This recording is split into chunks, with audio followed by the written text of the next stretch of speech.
हम लोग कैसे ठुमका लगाएंगे? नाच है? ठुमका लगा आता नहीं बता रहे। हाय मिंटू मिश्रा। जाने होपफुली वाले क्या? बहुत जल्द मिलेंगे हम लोग। आप कहीं जाने वाले थे? कहीं कहाँ जा रहे हैं? कहीं शो में जाने वाले सर बोले थे। है? कहीं शो में जाने वाले थे। It's a surprise. हम लोग कहीं जाने वाले हैं। किसके साथ जाने वाले ये तो नहीं पता। पता है बट इट्स अ सरप्राइज। जब तक चीज़ें मैंने अपने लाइफ में एक चीज़ अब सीखी है इतने सालों बाद कि जब तक चीज़ें हमारी आगे प्रोसेस ना हो जाए तब तक किसी को बोलना ही नहीं चाहिए कि हमारी लाइफ में क्या होने वाला है। बिकॉज नज़र लगती हैं एंड दैट्स वेरी ट्रू। नज़र लगती हैं, बहुत गंदी लगती हैं। सो सब कुछ अब चल रहा है, अच्छा चल रहा है, बस प्रेजेंट में रहो गाइस। इस इलेक्शन मेरे दिमाग के बाहर था इस बार, इसलिए मैं नहीं गई। मुझे लग रहा था कि इलेक्शन पब्लिक के लिए नहीं लड़ा जा रहा है, आर्टिस्टों के बीच में लड़ा जा रहा था। मुझे ऐसा लग रहा था, पर्सनली फील ऐसे आ रहा था कि देश के लिए चीज़ें करनी हैं, उनके लिए फाइट करो। और यहाँ पे लोग एक दूसरे को ही बस नीचा दिखाने में लगे पड़े थे। सो मुझे लग रहा था कि ये नहीं, मैं इस चीज़ का मुझे हिस्सा नहीं बनना था। उसके बारे में गंदा बोलो, उसके बारे में गंदा बोलो, उसको नीचा दिखाओ, उसको ये वो फलाना। नो गाइस, ये नहीं है। बट पब्लिक ने जो भी डिसीजन लिए हैं, हमारे जितने भी दर्शक हैं और जितने भी हमारे जितने भी लोग हैं यूपी बिहार में, जो बिहार में खास करके जिन्होंने भी जो भी डिसीजन लिया है सही लिया है, बिकॉज आज की डेट में ज़रूरी भी था। होपफुली अच्छा हो एंड होगा ज़रूर। गुड नाइट रोशन यादव जी। मैं पागल हूँ, सीरियसली मैं बहुत बड़ी पागल हूँ। क्योंकि मुझे सच बोलने की बीमारी है एंड मुझे किसी के गेम्स में पढ़ने की बीमारी नहीं है। सो यस, आदत नहीं है, तो मैं पागल वो टैग ले सकती हूँ, मुझे कोई प्रॉब्लम नहीं है। हाँ, आई गेस मैंने देखा है जब पवन जी इलेक्शन लड़े थे, किसी ने गुड क्वेश्चन, एक अच्छा क्वेश्चन आया है कि कहाँ गया, अरे जितेंद्र कुमार जी ने पूछा है कि केसारी जी क्यों हारे। इस पे कोई जवाब दीजिए। मैं बोलना तो नहीं चाहती हूँ बट मैं बोल दूंगी, मुझे कोई प्रॉब्लम भी नहीं है। मुझे लगता है कि अति घमंड जब हो जाता है इंसान को कि बस मेरे आगे पीछे कुछ नहीं है और मैं ही हूँ, सो वो चीज़ हमेशा इंसान को ख़त्म करती है और वो चीज़ होनी नहीं चाहिए।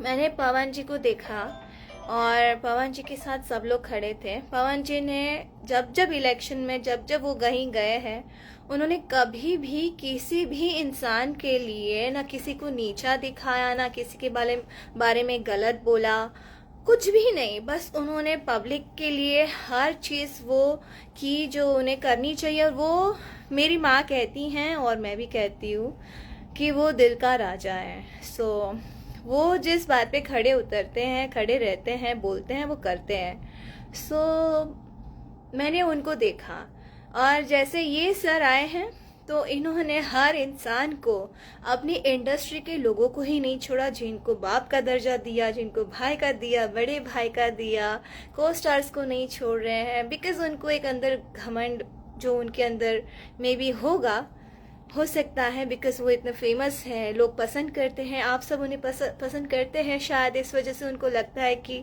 मैं जो भी कहूँगा, मैं जो भी करूँगा वो सब सही हो सकता है, और सही है एक्चुअली। सो आई गेस इस वजह से उनका घमंड हारा है। अदरवाइज वो अगर सबको अच्छे से वो ट्रीट करते हैं तो शायद जीत जाते हैं। कपिल शर्मा के शो में कहा गया था कि आप एक बात पे कितना बोल सकती है। बहुत, बट हैट्स ऑफ है पवन जी को। और क्योंकि इतना होने के बाद भी उन्होंने एक वर्ड नहीं बोला, वो बस। लेकिन इंसान का जब घड़ा भर जाता है ना, जब क्षमता होती है सहने की, जब भर जाता है तो वो इंसान बोलता ही है।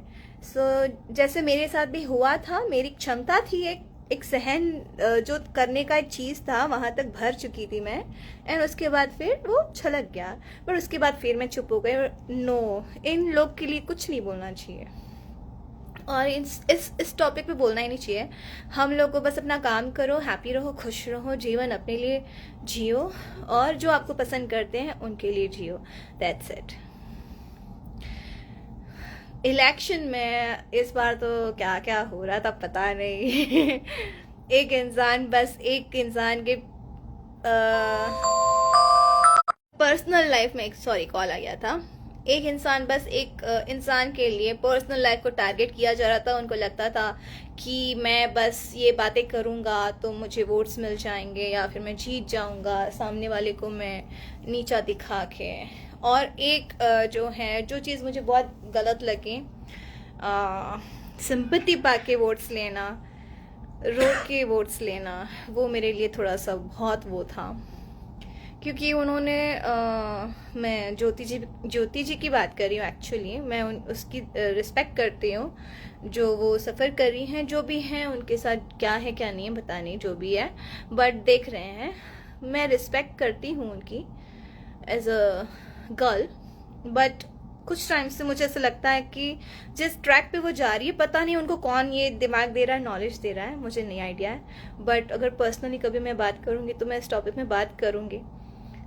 जो वो चीज़ें कर रही हैं वो गलत कर रही हैं, इन पब्लिक के बीच में चीज़ें करके। बिकॉज एक पर्सनल रिलेशन होता है, हम लोग किसी पे रिलेशन थोप नहीं सकते हैं कि साथ रहना नहीं रहना, किसी पे हम लोग दबाव नहीं डाल सकते उस चीज़ का।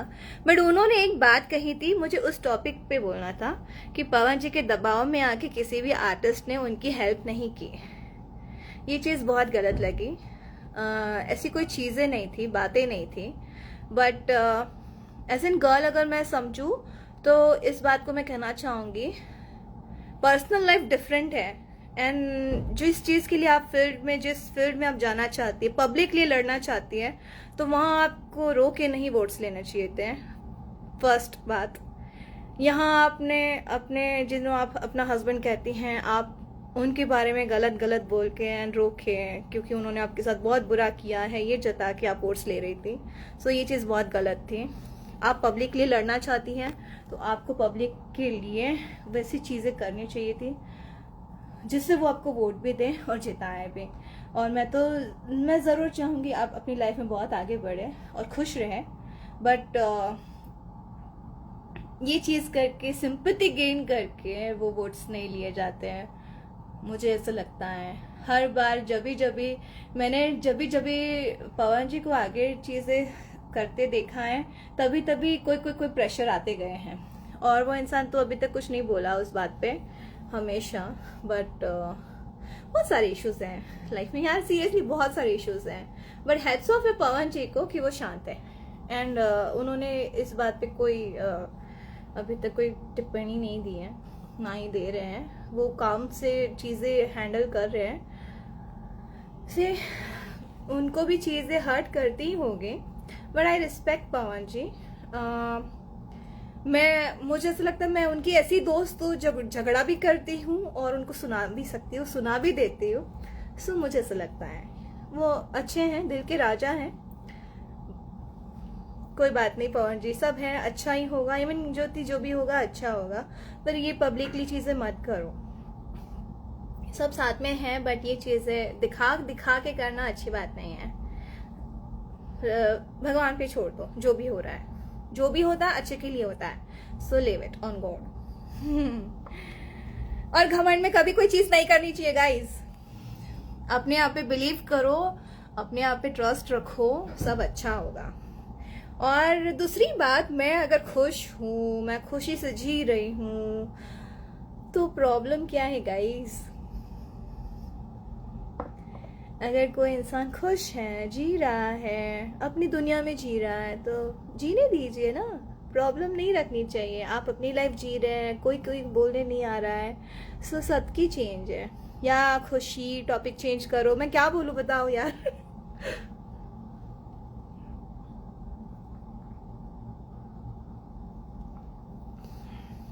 मेरी कॉफी ठंडी हो गई। हाय हाय हेलो एवरीबॉडी। हाय गणेश कुमार, विशाल राठौर, हाय। सही कहते हैं काजल जी, आप एमएलए कब बनोगे? एमएलए कब बनोगे? No comments.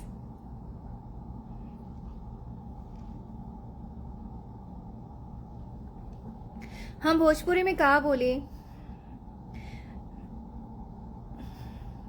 रवा भोजपुरी में क्वेश्चन करी, हम कोशिश करे कि हम भोजपुरी में रवा के आंसर दे। और अभी हमके जाए के बा कहे कि हमारा इवेंट बा, सो लेट हो गए बा, जाए के पड़ी। बट हम दोबारा लाइव आए एंड रवा सब लोगों से बात करें। ये मेरा भोजपुरी है, कैसा है? ये मैंने सही बोला? एकदम परफेक्ट।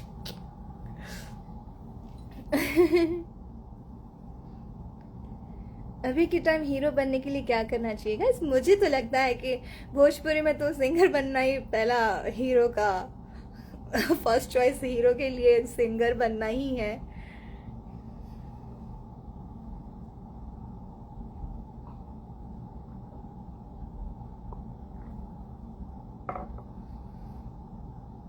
हैप्पी बॉय, हैप्पी रहो। बहुत टाइम बाद मैं लाइव आई हूँ एंड अच्छा लग रहा है। तो अभी तुम बस हम लोग एकदम नॉर्मल सा सिंपल सा रेडी हुए हैं और कुछ ज़्यादा कुछ नहीं किया, क्योंकि मुझे पसंद नहीं है। मैं सिंपल ज़्यादा रहना पसंद करती हूँ।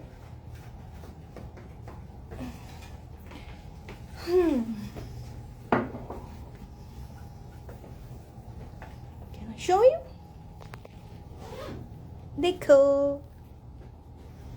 कैसी लग रही हो। सो मैंने ये वेयर किया है आज।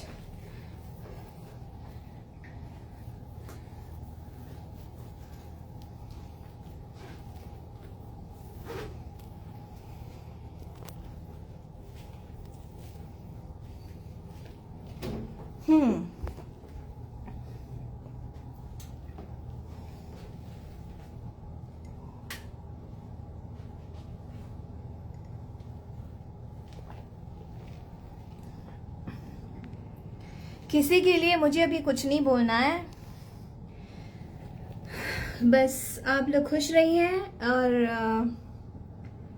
स्वस्थ रहिए, खुश रहिए और सबको खुश रहने दीजिए। जो भी नेगेटिव कमेंट्स करते हैं उनको खास करके कहना चाहूंगी कि कुछ नहीं मिलने वाला है। सो लाइफ में आप दूसरों के जीवन में अगर आप खुशियां नहीं बांट सकते तो एटलीस्ट गम वाले पॉइंट्स तो मत ही बांटो, बिकॉज सब लोग बहुत मेहनत कर रहे हैं, बहुत मेहनत से यहाँ तक पहुँचे हैं।